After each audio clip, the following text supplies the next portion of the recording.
some time, you quench it even further, and then you cut it and you look at it under the microscope. This is the kind of structures you will see. So you see well-defined domains of two phases. You also see that there is a characteristic length scales. I mean,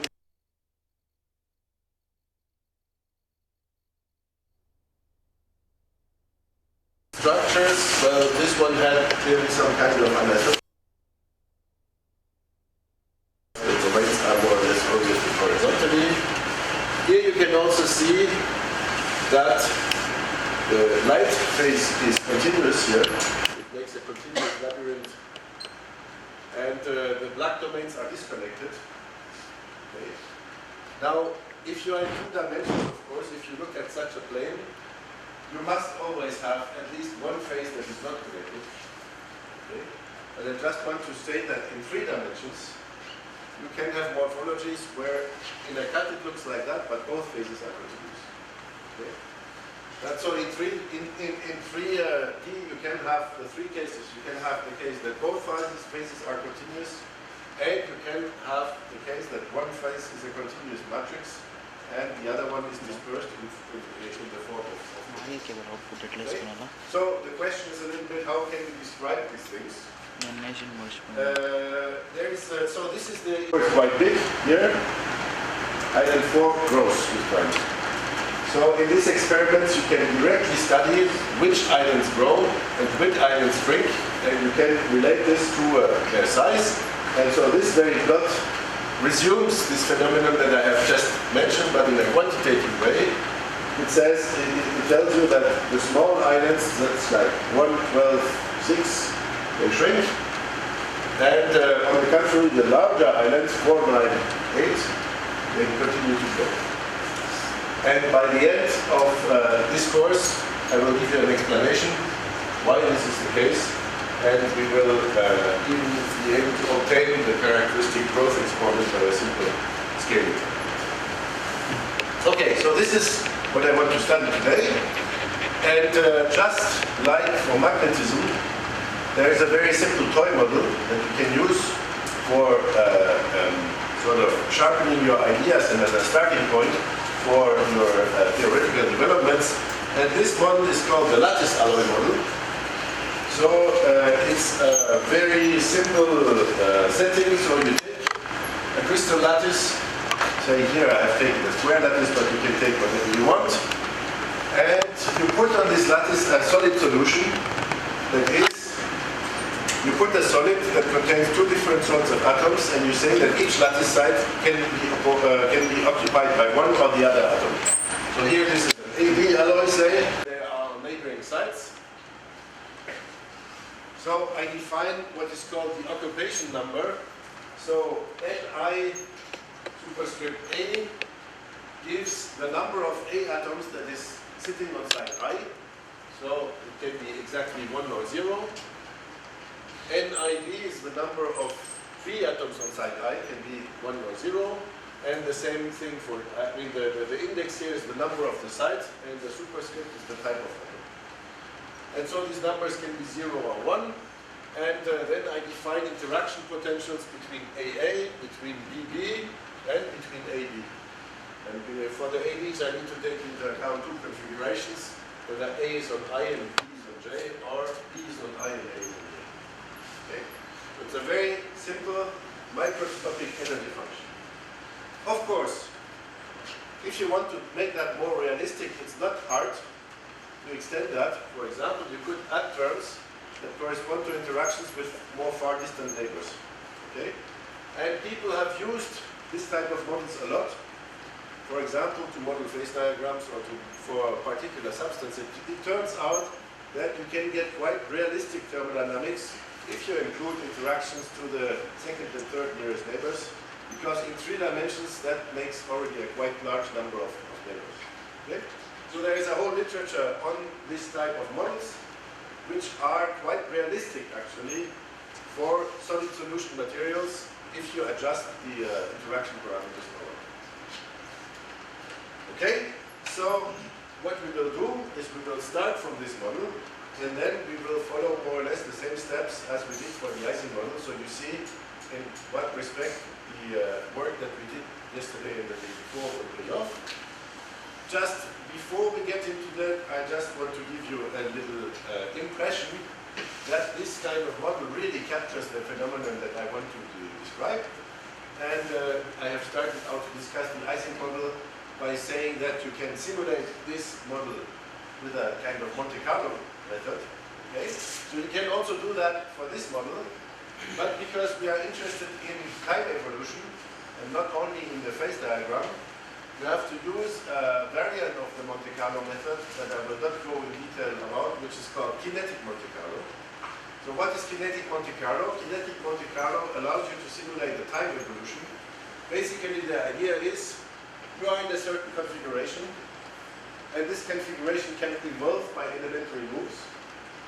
And if you suppose that you have a model which tells you what is the rate at which each elementary move occurs, then you can choose by random numbers which event will occur, then you do it, and then you repeat this step. So in some sense, at each time moment, you determine among many different possibilities for the system to evolve. You choose one by a random number, and then you follow on this in time. So here, what would be an elementary event?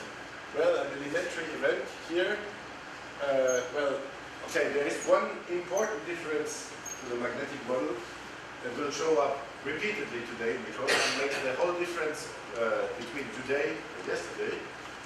In the magnetic model, these two states, black and white, would correspond to a spin up or a spin down state. Now spins, they live in a magnetic field and they can change their value as they want. But of course, in an alloy, I cannot change an A atom into a B atom. It's not possible, okay? So I cannot change a black side simply into a white side, or a white side into a black side, okay? Physically, it's not possible. But what I can do to change this configuration, of course, is a diffusive move. That is, I can exchange a white and a black atom. Okay? If I exchange a white and a black atom, then I'm in a new configuration, my system has evolved. And going along this chain of events, I can see what happens. So here, on this slide, I put a few pictures of a Monte Carlo program that I wrote myself to simulate this system. So you see here, I have started from a mixture that is half-half black and white. When it's half-half black and white, you see that very rapidly I see this domain structure emerging. And if you remember the pictures that you have seen before from the experiments, it really looks like it. Because you see there are, well here both phases are sort of disconnected, but you see clearly that there is a characteristic length scale and that the structure is disordered.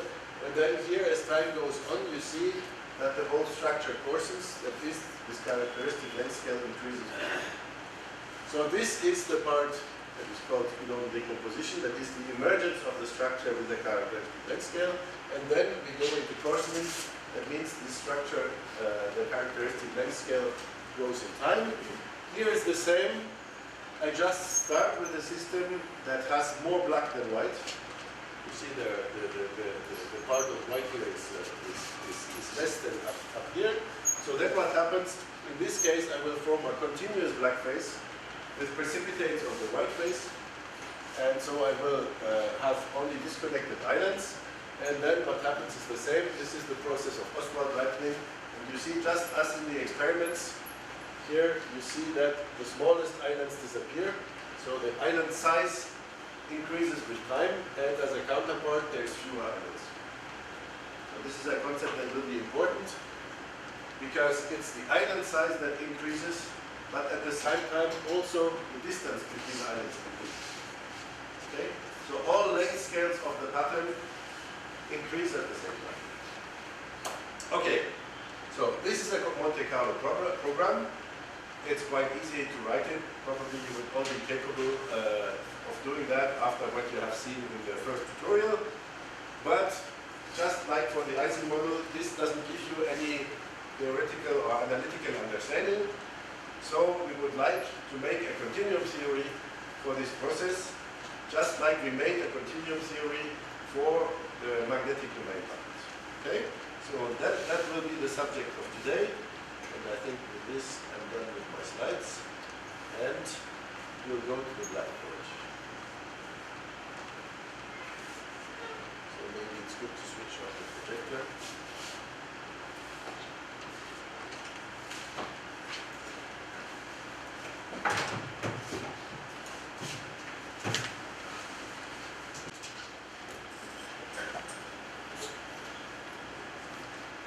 So I write it again. So just as for the IC model here, the sum with the strange symbol means that I sum about all nearest vapor pairs. So I will have here EAA, NIA, NJA, plus EGB, NIB, NJB, plus VAB, NIA, NJB, plus NIB, NJB.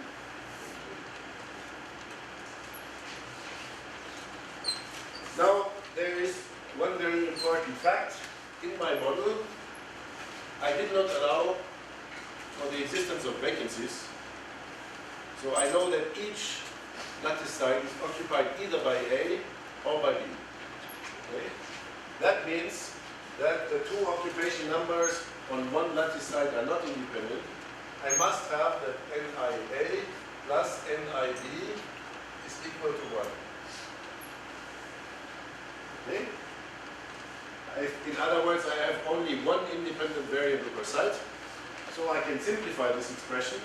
I will say that I will call NIB, I will just call NI without a superscript, and then NIA will be, of course, 1 minus NI.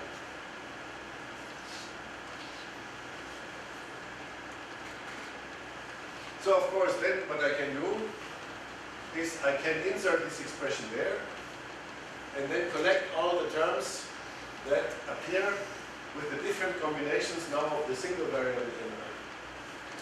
So, to start with the most complicated term in some sense here, I will have a 1 minus Ni multiplied by a 1 minus Nj. So this is a quadratic polynomial. I will have a constant term, I will have linear terms, and I will have quadratic terms.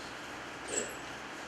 Now, the constant term actually, I will always forget in the following calculations because I'm talking about an energy, so I can always choose the origin of my energies as I want.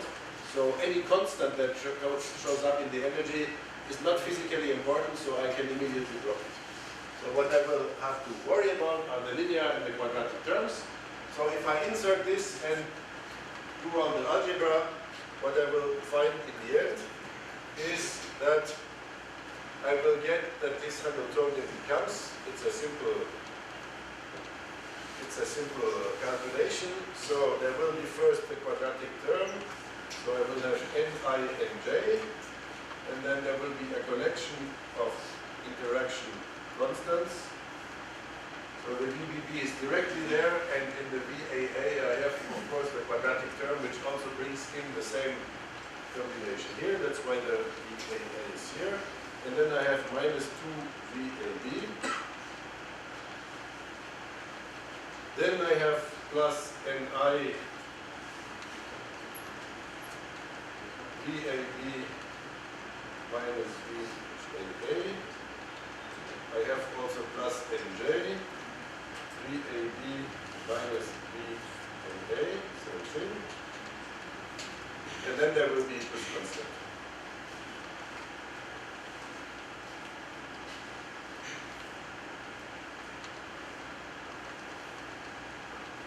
So, to simplify my notations, I will call this V tilde, this combination of interaction energies. And then also, you can see here, when I sum over the pairs here, actually, this combination is non-trivial, because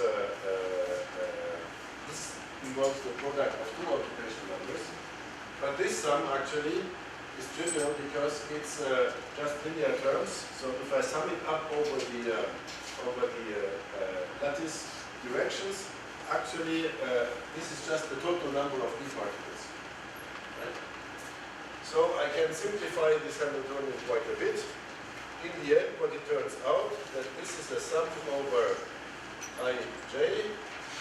Oh, just one little thing of notation. Actually, this combination I will call it minus d tilde, and you will see in a moment why.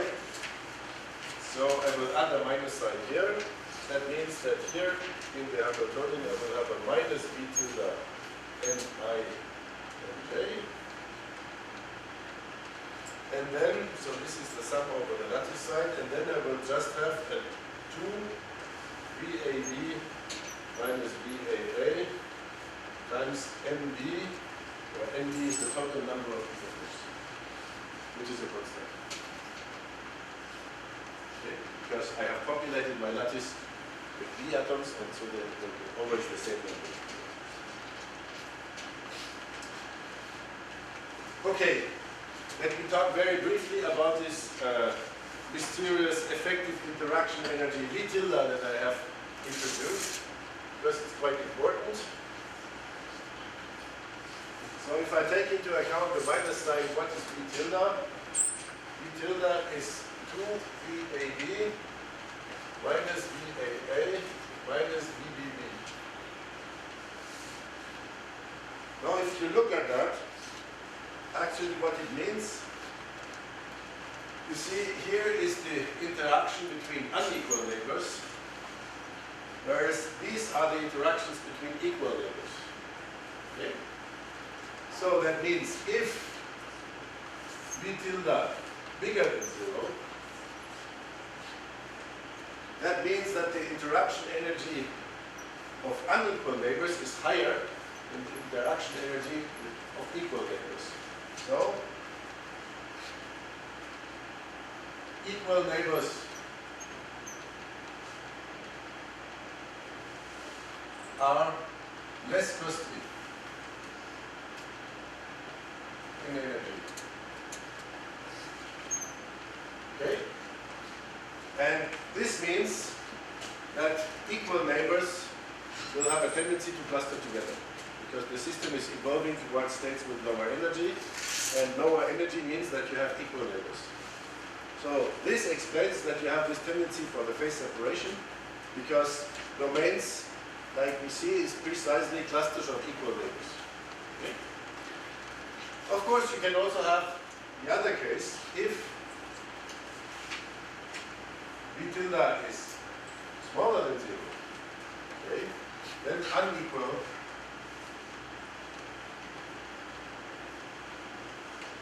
are less costly. Anybody who knows what will happen then? Or can imagine what will happen then? You have heard about this phenomenon also in your materials courses, have you? No, this is the phase separation is here. Because there you put equal neighbors together. So you make big clusters of equal atoms. Sometimes of A, sometimes of B. This is phase separation. Okay? Here you want to put unequal neighbors together. So let me draw it. You mean you want to put a black next to a white and opposite. So what you will get is black, white, white.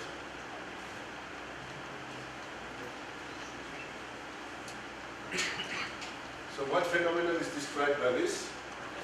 It's an ordered phase, yes. So if this has a negative sign, this will favor the emergence of ordered phases. If this has a positive sign, it will favor phase separation. So you know that both phenomena occur in materials. By the way, there is also a magnetic equivalent of this. I have not talked about this, but this is called an antiferromagnetic state in magnetism. Okay? So nature provides us with everything.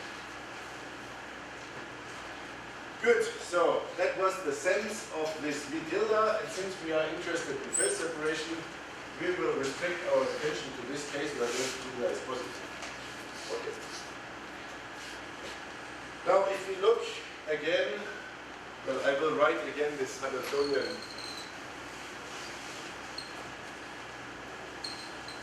upstairs here in order that you can see it better. V tilde n I and j.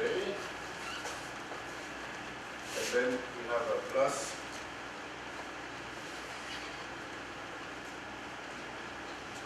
here we have a 2 VAB minus VAA times NB. Okay. So, and then that's it.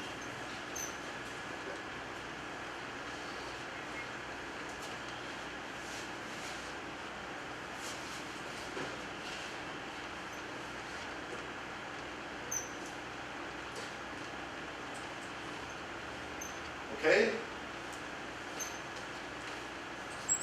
If you look at this, you will see that this energy is actually, and we can immediately get out the result. That is, I will now write down what is the mean field approximation for the free energy of the system. So it's the same idea. I will calculate the average energy of one particle, which is the sum. Well, there is no external field here, but I will have to evaluate this term here. So the average energy of an atom of position I depends on the surroundings, so on the average concentrations on the neighboring side J. And then I say, okay, everything needs to be self-consistent just for the magnetic model. So in some sense, a mean field approximation says I define a concentration C, which will just be the mean value of the occupation number n. That is, it's the probability to find a B atom on a certain site, or in other words, it's the atomic fraction of B atoms. And in the mean field approximation,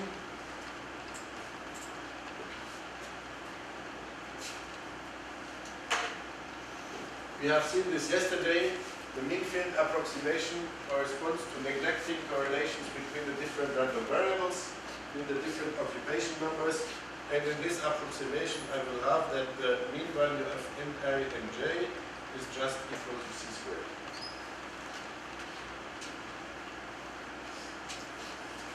To write it more clearly, the mean field approximation says that the average of the product is equal to the product of the averages, and since the average is C, so this will be C squared.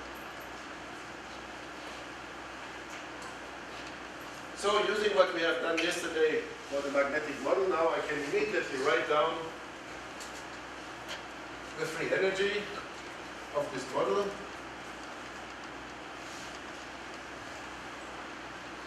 And I will directly write the free energy per site. So I will divide 2 by n. So I will have here a minus Z by 2 V tilde C squared. And I will have here a plus VAB minus VAA.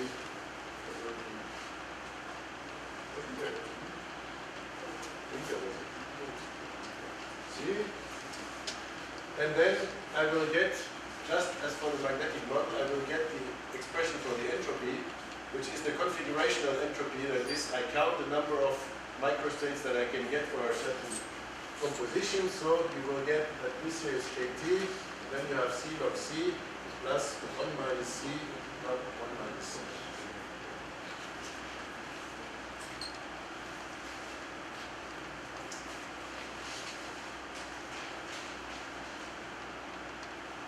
So with a little bit of effort, I can bring this into a form that probably most of you will know.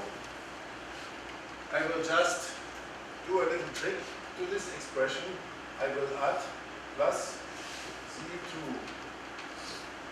V tilde C, and I will subtract it again, minus Z2 V tilde C, which I can always do, because I have not changed the expression. If I do that,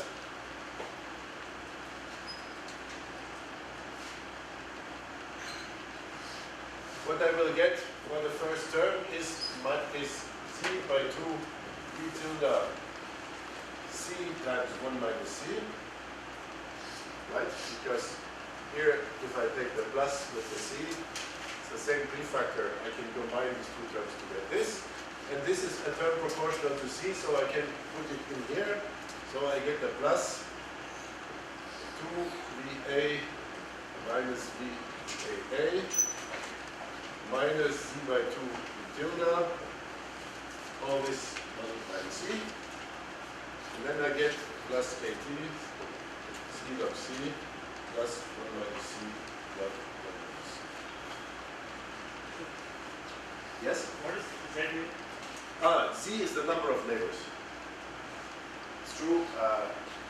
We used this yesterday for the icing model, but I should have said it. This is the number of nearest neighbors.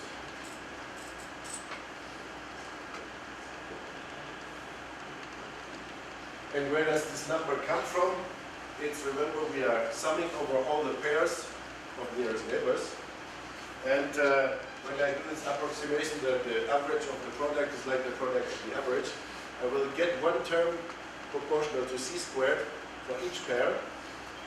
So I need to count how many pairs there are. And so the number of pairs is proportional to the number of lattice sites and proportional to the number of neighbors. That's why the Z comes in here. It comes from the counting of pairs, the number of pair interactions. Okay. So here's our free energy. Does that somehow look familiar? Where have you seen a similar free energy? I hope that you have seen this. If I call this omega AB, sounds looks more familiar. This is what you usually learn under the term of regular solution model. Right?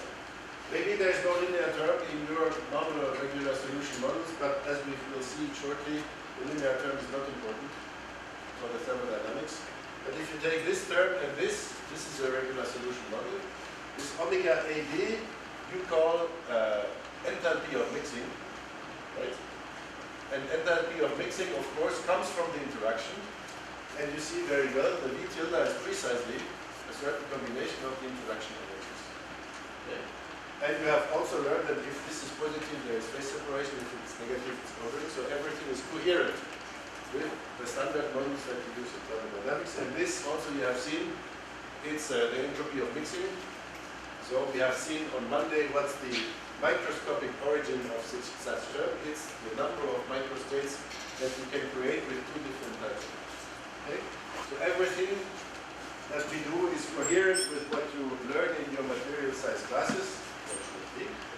And as you see, this lattice alloy model, actually from a thermodynamic point of view, is nothing but a regular solution model. Right? Which is not so surprising because I have said that this is a good model for a solid solution. If you have a solid solution with interactions between the atoms, of course, this is a regular solution. Okay, so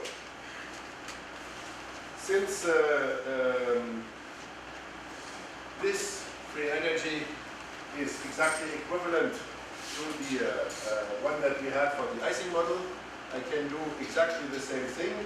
That is, I can study the phase transition between a miscible and an unmiscible, not miscible system. This is just the analogy between a paramagnetic state and a ferromagnetic state. Paramagnetic state where sort of everything is mixed, that's the analog of the miscible state. And the ferromagnetic state where you have two possible equilibrium states, that's the analog of the unmixed state. So we will have, of course, for T larger than the critical temperature, we will have a mixed miscible state. And for T lower than Tc, we will have what is called a miscibility gap. That is a separation in two phases. And now I will not do all the detailed calculation, I just remind you how this works. Now, let me, for the moment, for this drawing, assume that this linear term is 0. I will comment on this just afterwards. But to make the drawing, I just remind you how the lambda polynomial works. So what we should do is we should expand this complicated expression of the entropy of mixing around the symmetry point, which here is the symmetry between A and B atoms. So it's around C equal 1/2. So we have to expand this expression around C equal 1/2 up to 4th order. Then what we get is our usual 4th order polynomial, as we had for the magnetic model. It has a slightly different expression because it's written in C and not in M. But qualitatively it's the same. So if I plot the free energy as a function of C, here's the value of 1/2. So for T above the critical temperature, it has a single well, and for T below the critical temperature, it has a double well structure. The two equilibrium compositions are here. So there are two phases which I will call alpha and beta. And of course, this free energy function evolves with temperature. So you see there is a transition between the single well and the double well. But if you lower the temperature even further, the double well will become deeper and move outward. So the phase diagram of this system will look like this. Here is C and now here is the temperature. So the critical point is here. Here is 1/2. So the system will start to phase separate here. And what you usually find is this clock-like curve, in some sense called a bell-like curve, where here we are in the visible state, and here there is a visibility gap. And how you get this diagram, of course, you have these two values, C alpha and C beta. So this is at a particular temperature. So you just plot this C alpha and C beta as a function of temperature, and then you get this curve. And again, remember, we have seen in the magnetic model the phase diagram that looked like this. Okay. Remember, this was the magnetization M, and here is the temperature. So you see it's just the same, I just have switched the axis values. Exactly the same calculation. And I will look. Now, just a comment. If the linear term in the free energy is there, of course I've already mentioned that this is like a magnetic field. So the free energy might look like this because it's tilted, F and C. As we will see in a moment, that doesn't really change the phase diagram because I anticipate a little bit, but probably you know, if you are in a mixture and if you want to have coexistence between phases, you should determine the equilibrium concentrations by a common tangent construction. Have you seen that in your courses, common tangent construction? Okay. So common tangent construction goes like this. So in a mixture where you have a fixed composition, the equilibrium state is not simply the minimum of the free energy. We'll come back to this in a few moments. So if you have such a construction, if you just add a linear term to the free energy, it doesn't make any difference. Okay. So it can be there, but it doesn't create any problem. The phase diagram is independent of this thing. So the phase diagram looks like this. And so the two pictures, the two simulation pictures that I have shown to you, the Monte Carlo simulations actually corresponded to a state. The first one, I was exactly at the symmetrical position. So I started at high temperature and then I quenched the system here. And the second one was somewhere around here. That is, I had less E atoms than here. Right. So that was typically the two simulations that I had, you create an initial state and then you lower the temperature in order to bring your system inside this two-phase coexistence region. So then you know the thermodynamic equilibrium state is a mixture of two phases, and then the system tries to get there as well as it can. Okay, now there is also, okay, very nice. Somebody forgot to clean the board.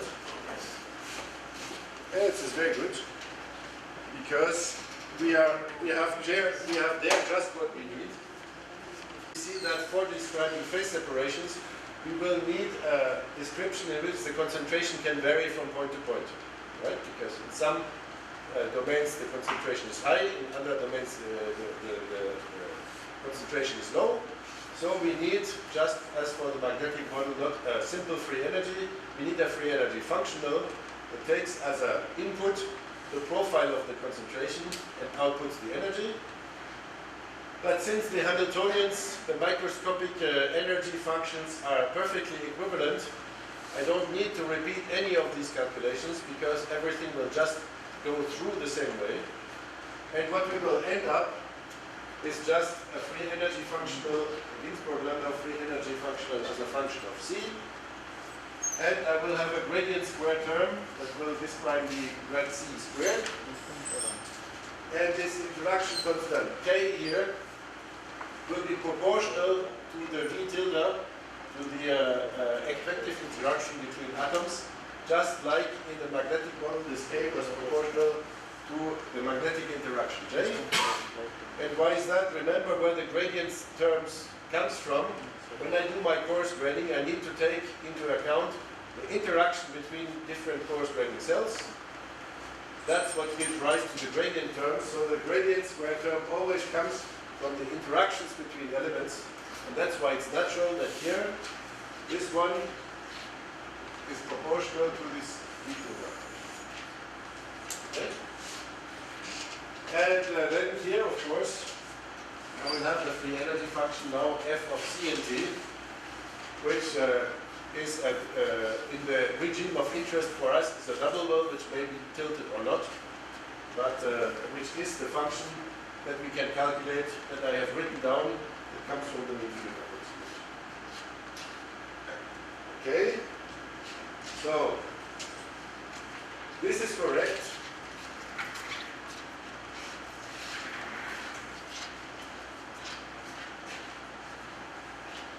The free energy functional is perfectly equivalent.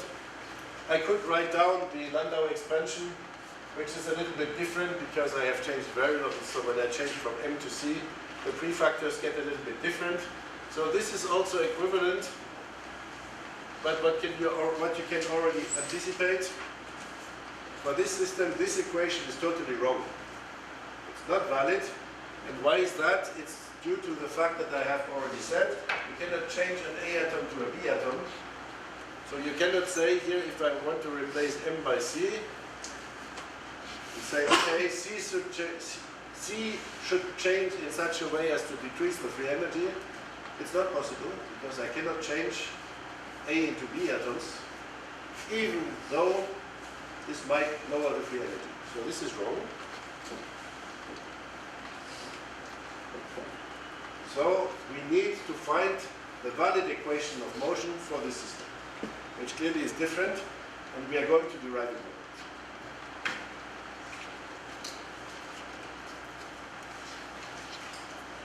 So before coming to this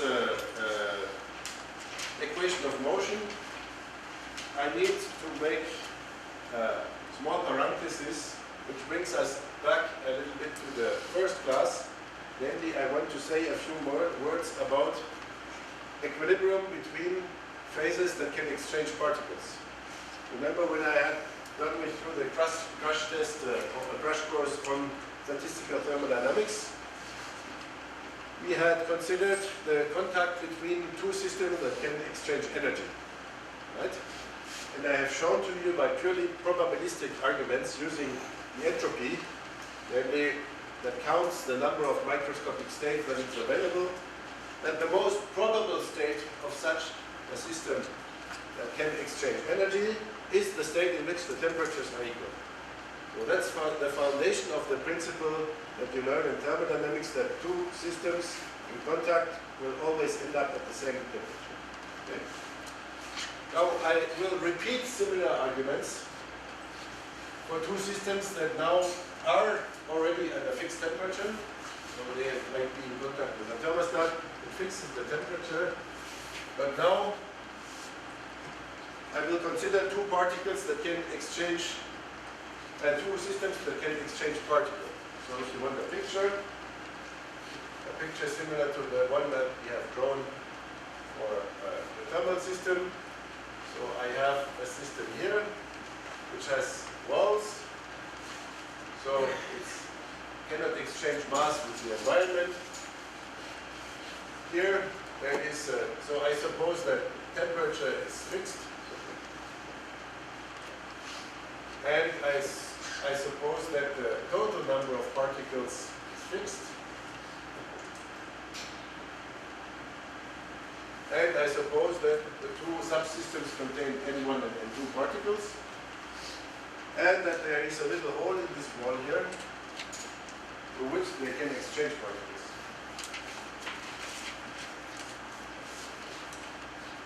Okay? So, I want to study under what condition this system is in equilibrium. And of course, so here we are speaking about the exchange of particles. So you can anticipate that what will come into play is the variable that is conjugate to the number of particles, which is the so-called chemical potential. Okay? So I could do this argumentation exactly in the same way as I had done it for the energy and the temperature. That is, I could write down an expression for the entropy, and then I could write down an equation for the probability to find the system in a certain state.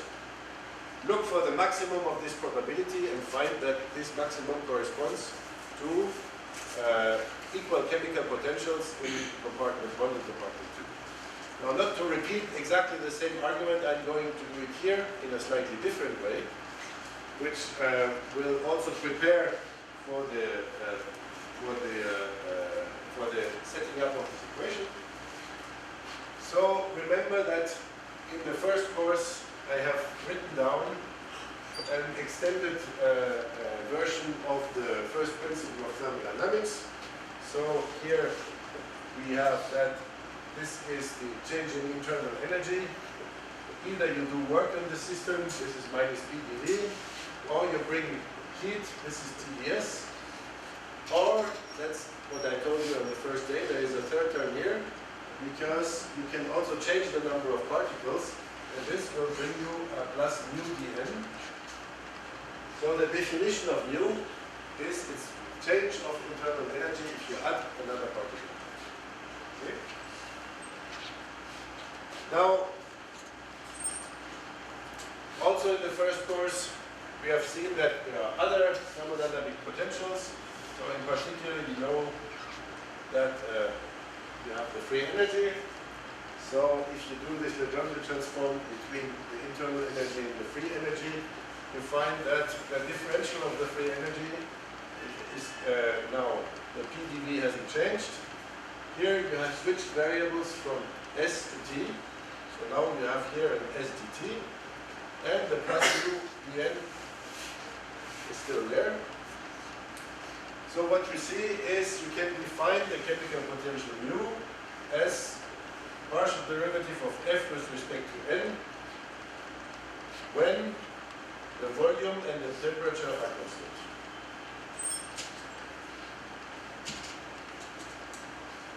Okay, with this actually the argument for the equilibrium becomes very easy to make. Yes, you see, okay, I have a total system with two subsystems. So the total free energy of this system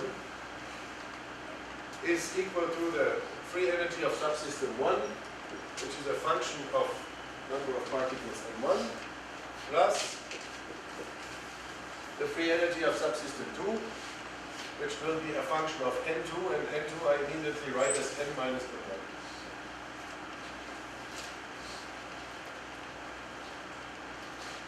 Okay, now the important point is n1 here is a free variable. You can take any value. And you know that the free energy is a thermodynamic potential. So the system will adopt the state in which this thermodynamic potential is minimum. So I have to find the minimum of f with respect to n1. So I take the derivative of f with respect to n1. What will I get if I derive this with respect to n1 after the definition here? I get the chemical potential of system 1. And here, when I derive with respect to n1, I get a negative sign, and then I get the chemical potential of system 2. Okay? If I'm looking for a minimum, this should be 0. That means equilibrium corresponds